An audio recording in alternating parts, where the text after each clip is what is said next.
Some say they're volunteers and liberators.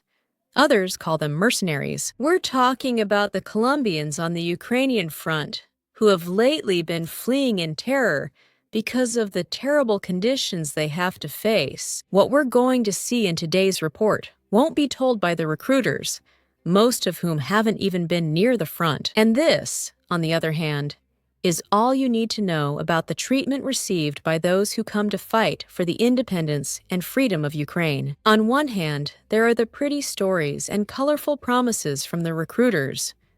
On the other, the reality that kills in an absolutely blunt and literal way. It doesn't offer second chances, and it's terribly difficult to escape once you sign the contract with the armed forces. Here is the reality that they tried to hide in Ukraine by all possible means, and all of this has become so extremely terrible that they are forced to show it. But only little by little, even in Western media. I am Liu Sivaya, geopolitical analyst and correspondent for RERENDOMBAS, and today I'm going to tell you everything with all the details and their own testimonies. What are the real conditions of those Colombians who ultimately decide to come and fight? In Ukraine, let's start as usual from the beginning, so a bit of context, which is absolutely key. Since the beginning of the special military operation, thousands of mercenaries from countless countries have gathered in Ukraine on an international level. The two largest groups came from Poland and Colombia, respectively. Now, Poland is no longer in first place and has completely given that spot to Colombia. Poles are pretty good fellow fighters, and even the military here in Donbass say so. But nevertheless, it seems they couldn't handle the pressure of the first years, or even the first year in particular. And after they started receiving the bodies of their fellow citizens in not-so-pretty pine boxes, they reconsidered, and a lot. In addition, they have Polish nationality, and therefore European Union citizenship, which sets them apart significantly from this second group. Now it has moved to first place. It is estimated that there are up to 2,000 mercenaries from Colombia in Ukrainian territory now, and this is only the official figure. That is, it could very likely double or even quadruple if we had access to the real data. Some might try to say that the reason they went to Ukraine was to defend that country's freedom. Or the values and principles. The principles that these fighters supposedly share with it. But the reality is that the vast majority come for money. Since the beginning of the special military operation, huge amounts of money have been offered in exchange for fighting. Even if it was only for a few months in Ukraine, that has now completely changed. And while some Colombians who claim to have been in Ukraine mention more than $4,000, now the amount varies from $3,100 to $1,800, and even as little as $17 in some cases. How much were you actually earning? You get a separate payment, Ukrainian army, 20,000 hryvnias. Hryvnias? How much is that in pesos? 2 million pesos? How much? 2 million pesos. 2 million pesos. That was the Ukrainian army's salary, right? From the Ukrainian army, yes. That was the salary as a base salary. 20,000, what did you say? 20,000 grimas. Grimace, ready. They gave him 20,000, roughly 2 million pesos here. Did they say it was due to NATO? NATO? Yes. The payroll always said the same thing, but never mentioned NATO. Did they have another payroll? Yes. There was an additional bonus payment. How much? That?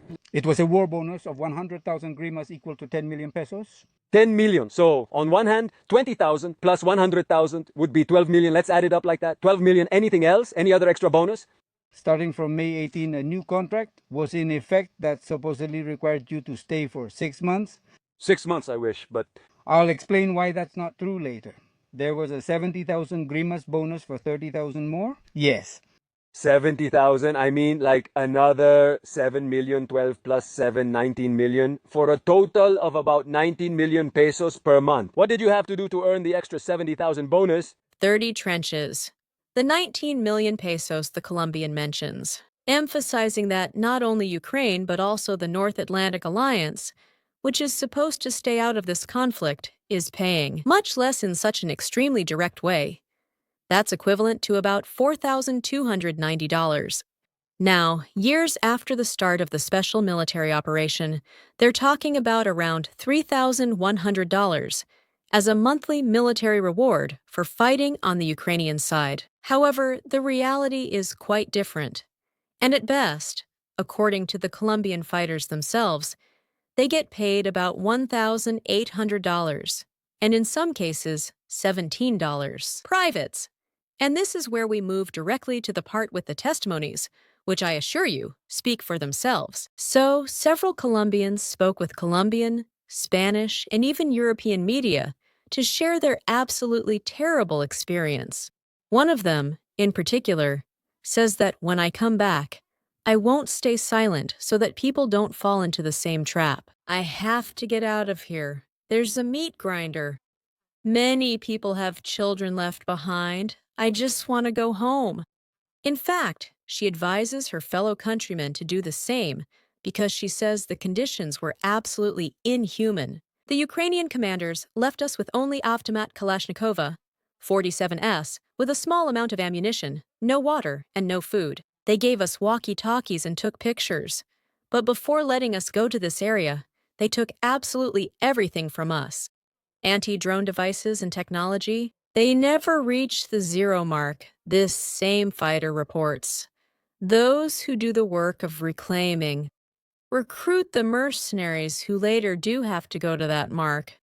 Or zero line, which is the line of contact, what we would call the front line of combat, and most of them lose their lives there.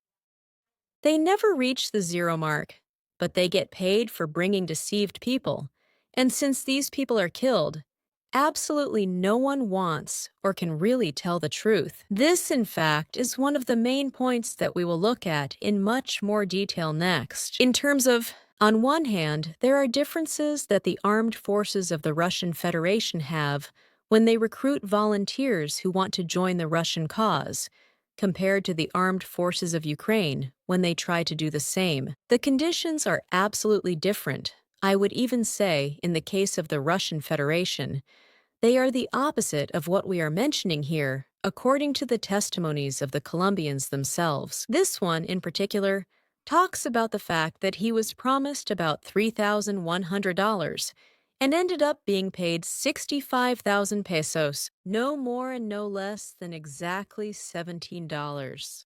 Another Colombian named Erling, Esteban Ostian Cuadrado, reported to the media this week the absolutely deplorable conditions, which he did not face alone, but with 39 other Colombians. A group of 40 Colombians wanted to terminate their contract with the armed forces of Ukraine, basically because it was not what they expected. They thought it was home, because supposedly they had already fulfilled what was agreed upon and had contributed enough to the Ukrainian cause.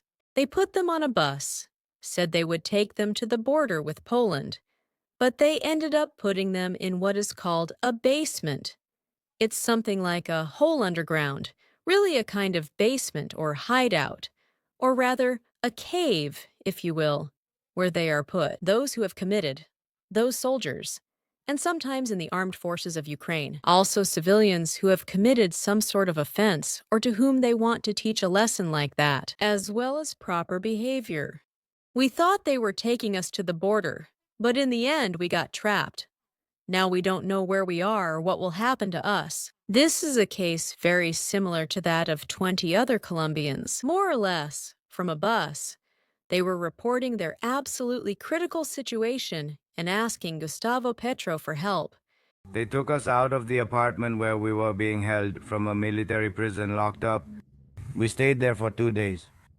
They told us they were going to take us out of where we were to Poland, that we were finally going home. But since you can't trust the Ukrainians, they took us out, and about 20 of us went so everything would be recorded. Here we all go. And we don't know where they're taking us again, they tell us. I mean, in the Ukrainian word here, it doesn't count because they're very dishonest. I'm leaving this record. Please, those who can help Mr. President in Colombia so that he can help us with the foreign ministry or speak out himself, so that they take responsibility for us, for our lives, because we don't want to work anymore. Thank you.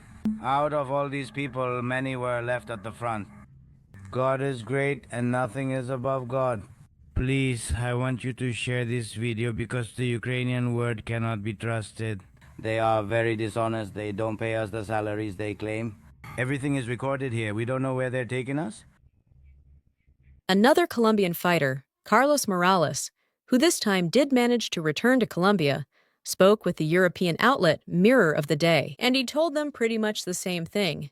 The absolutely terrible conditions, bodies of both Ukrainians and mercenaries, mostly Colombians, everywhere, which they simply don't collect so they don't have to pay any kind of compensation to their families. However, he received $1,800 instead of the promised $3,100. It's not the same, but it's also not the $17 some coworkers got. According to him, his mother's illness is what literally saved his life.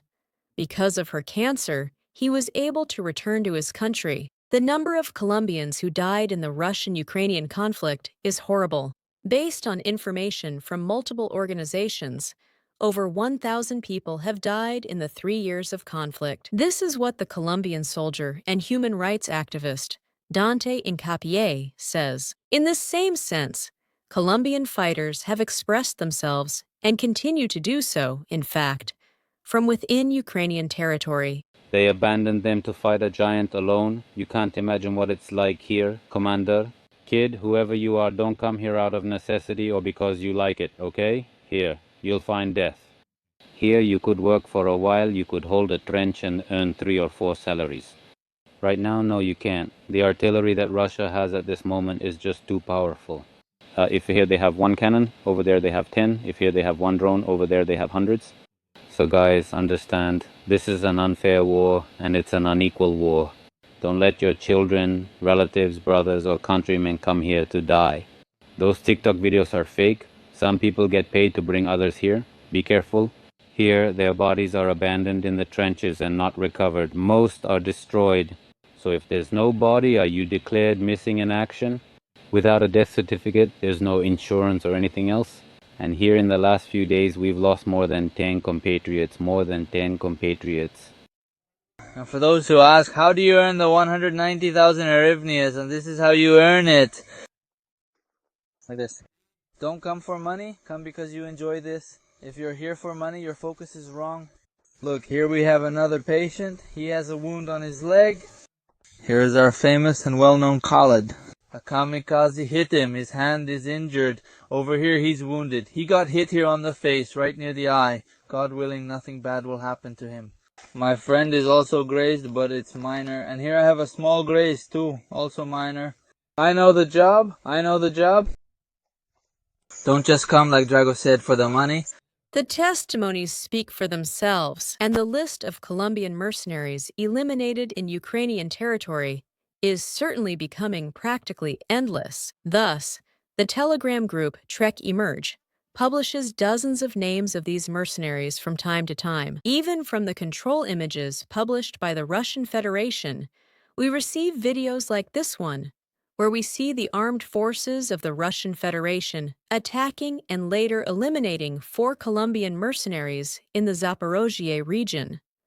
Specifically, this is in the town of Stepnogorsk, and these are not the only ones eliminated. So, next you will also see the testimony of the father of a Colombian mercenary, complaining that his son was eliminated along with 3 other Colombian soldiers.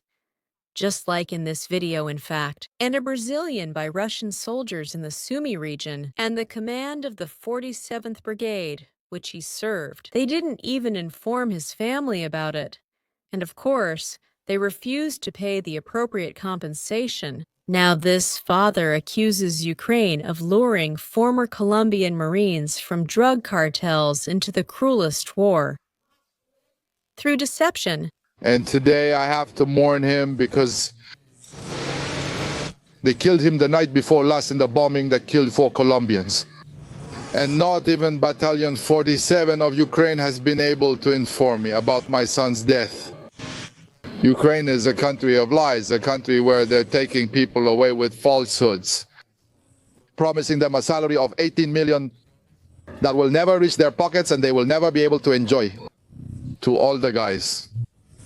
They only send Colombians where it's infested with Russians, where the Russians already know they're going there. They send them as cannon fodder.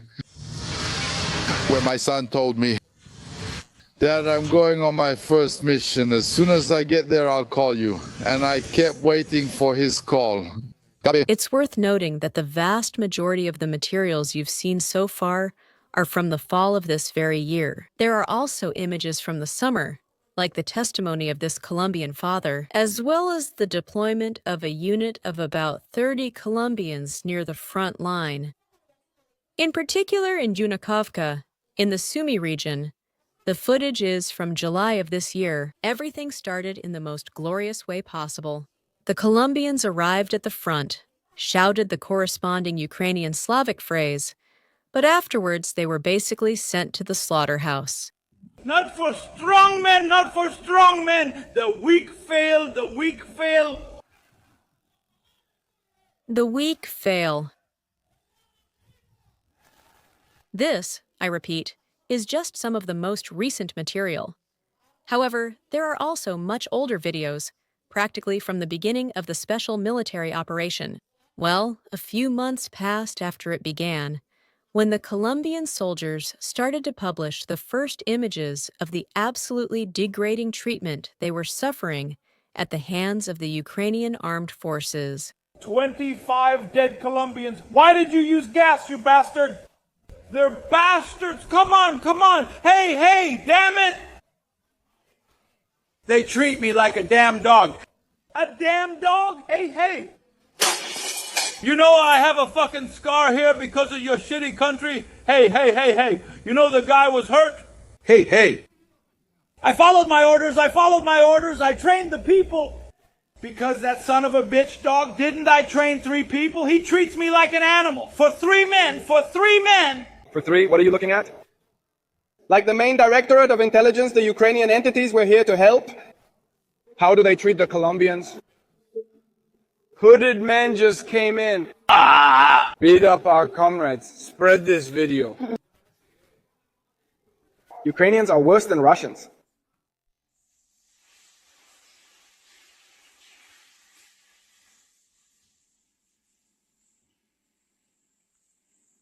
These images, in particular, are from around August 2023.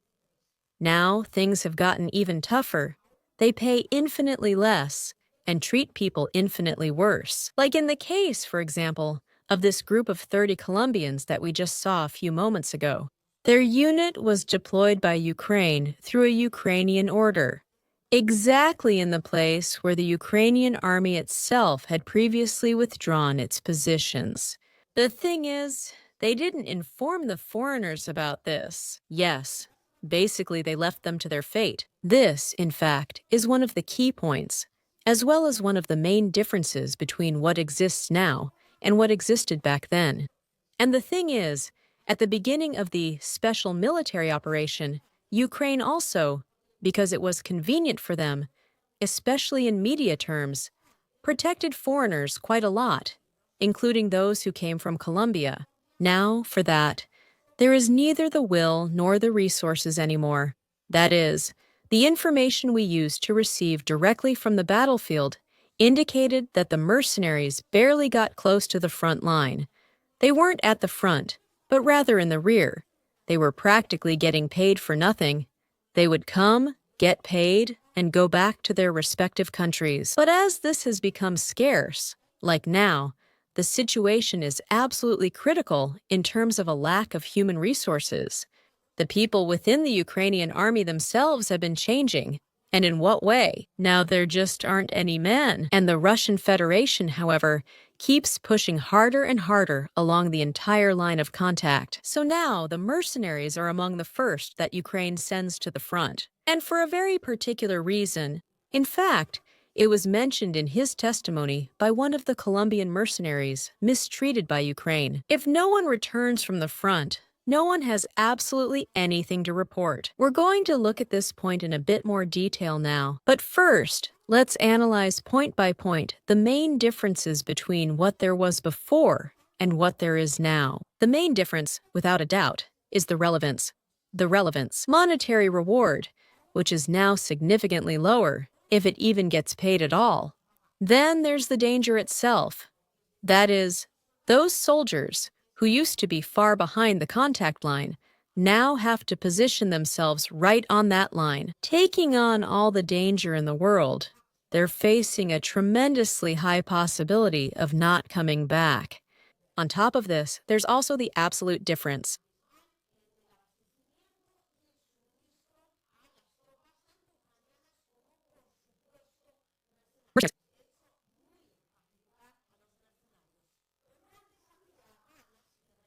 We believe that there's an opportunity to find the mercenaries again. They were proposing a business, calling clients, and also for Sankaka to cross over, living with a kind of military team that they would need to carry out their work. Come on, just the basics, and that's it. The training they receive now has also changed a lot. There aren't any men, and therefore, there's no time to prepare the new recruits who arrive. If they already have enough military experience, that's great. And if that's not the case, at most, they have 2 weeks. And even that is a very, very rare situation. Sometimes they send them to the front after just a few days of training. In short, the conditions have gotten much worse. The treatment has become even more degrading, if that's possible. And now, the mercenaries are mainly used to fill gaps at the front, and therefore, they face almost certain death. The vast majority simply don't come back. But that's much better for the armed forces of Ukraine. Here, there's a huge difference between Ukraine and Russia. On one hand, there's a difference in payments. And the thing is, the Russian Federation actually pays its soldiers, both their own and foreign ones, while Ukraine, in the vast majority of cases, simply doesn't do it. Although it does promise quite a bit more. Now, about 3,800 to 3,100, depending on the source, while the Russian Federation offers its soldiers, I repeat, including foreigners. On the other hand, it's about $500 to $2,600, more or less, and it can reach up to around $3,000 when you add all the additional rewards. However, the main difference is not so much in the amount that's paid, but in the way it's done. And that's because, while in the Russian Federation, in the vast majority of cases, the contract is now being signed directly with the country's Ministry of Defense. In Ukraine, it's generally signed with individual units. That is, while in the Russian case, the commander of each unit is ultimately responsible for each and every one of his men, and he will have to answer to the contractor, which is the Russian Ministry of Defense itself, with all the security and guarantees that this implies. In Ukraine, the commander is the most interested in not paying the soldier a couple of salaries, and then just losing him, however it happens, at the front, which in fact happens in the vast majority of cases with the mercenaries themselves, because when the contract is signed with the unit, the one who hires is, in fact, the commander himself, and the Ukrainian state will rarely confront him. To investigate, I don't know what, about some unpaid salaries, about some Colombian mercenaries. Simply nothing happens. And to this, of course, we have to add another absolutely key fact, which is that these are Colombian fighters, meaning they come from Colombia. It seems simple, but it isn't. And that's because, considering it's a country that's extremely far from Ukraine, first of all, secondly, a country that doesn't have many relations with Ukraine itself. That is, it's very unlikely that anyone would come to ask. And even if someone did, I don't think it would be the Colombian country itself. I mean, the Colombian state, officially. And even if they did, to Ukraine, so what? Because, let's remember, we're talking about Ukraine, NATO's favorite right now. And yes, things have gotten so extremely terrible that even some Western media have actually started talking about this absolutely deplorable reality.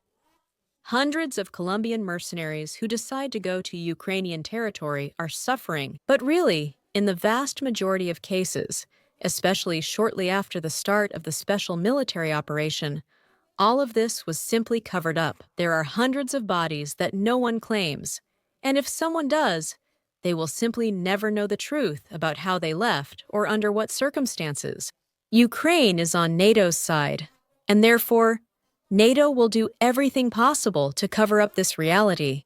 Exactly the opposite of what happens with the Russian Federation. And the thing is, while Ukraine no longer benefits at all from caring for these fighters in media terms, simply because it no longer has enough men and has to prioritize this lack of personnel, the Russian Federation is always in the spotlight of each and every Western media outlet.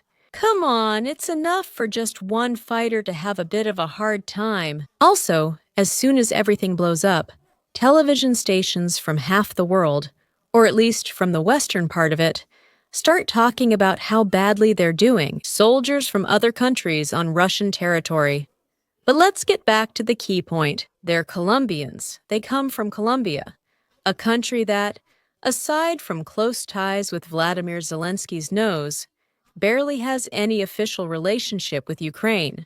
However, it stands out for having citizens who, in turn, stand out a lot in Ukrainian territory. In other words, Colombia is not going to claim them, and this is undoubtedly an advantage for Ukraine. But in addition, they are an extremely easy target for the Russian Federation. And now, seeing what we just saw in these videos, where the ones reporting are actually themselves, they are actually a double-edged target. On one hand, the Russian Federation, of course, has its allies, people on the ground, and its military intelligence working constantly, so these mercenaries are very easily locatable. Everyone in a village knows exactly which house the Colombians live in, because, I repeat, they stand out a lot among the common population of Ukraine. On the other hand, according to what we just saw, the Ukrainians themselves are not known for treating these fighters particularly well, even though they are supposedly coming to help them. So, on one hand,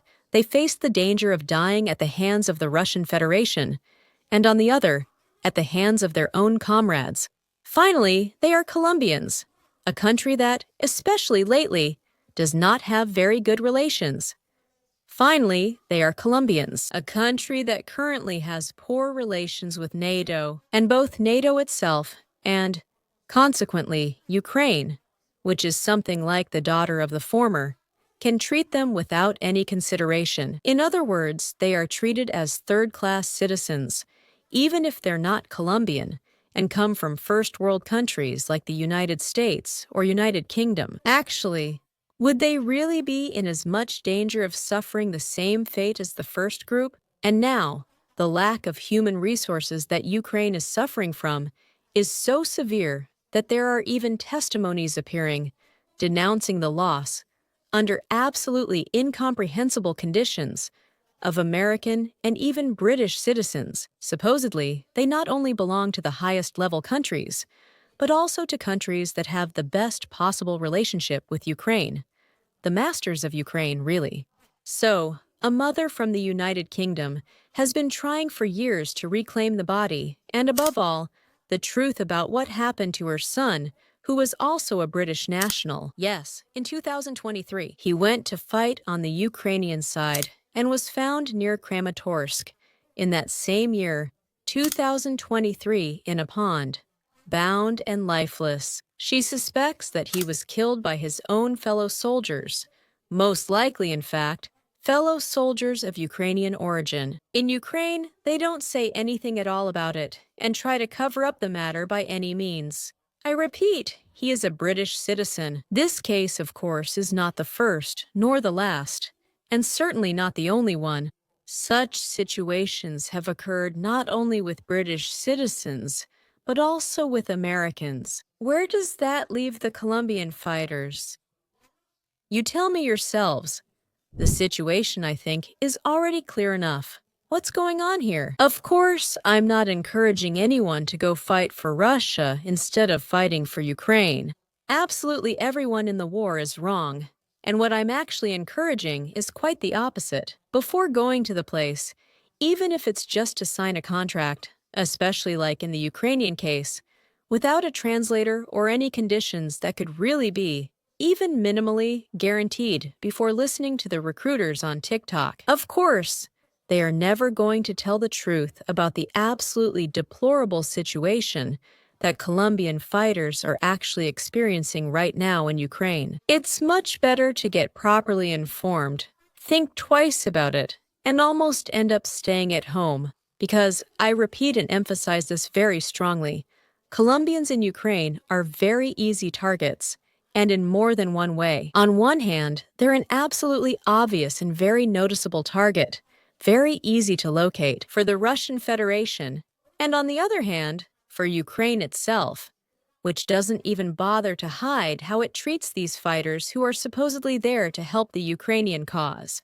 And on the other hand, those who suffer the most, I would even say, are the ones left behind when these Colombians go off to fight. In this case, for Ukraine. Of course, it's their families who later won't be able to receive any news about their loved ones, nor, of course, any kind of compensation. They will be left, therefore, absolutely alone and going through a real ordeal. Well, if you want to know my personal opinion, the best thing is to just stay at home. And of course, under no circumstances should you go fight on the Ukrainian side, because fighting always involves risks. A lot of risks. All of this. But there's nothing worse than fighting and risking your own life, only for your supposed battle companions to treat you as if you weren't even human